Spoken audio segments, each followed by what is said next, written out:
ना हमार बाबू का खाई जात होई हो, बूढ़ा हो गई बानी, हमारा किलो कहीं हेराइले बा। बाबू अरे कहा हमरा नहीं खे बुझात ये उम्र के जनाना के आँखी के सोजा सवाम जे ना होई तो मन करत होई कि कुआं में गिर के अपन जान दे दी। चलिए बाबा कुछ अंजल करी।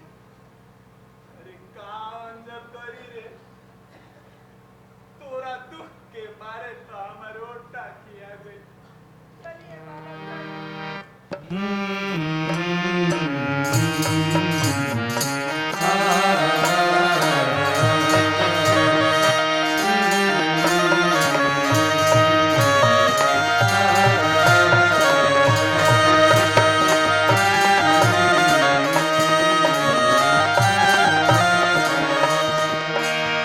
श्री गणपति के चरण के शरण लगी, श्री गणपति के चरण के शरण लगी के सुनावत बानी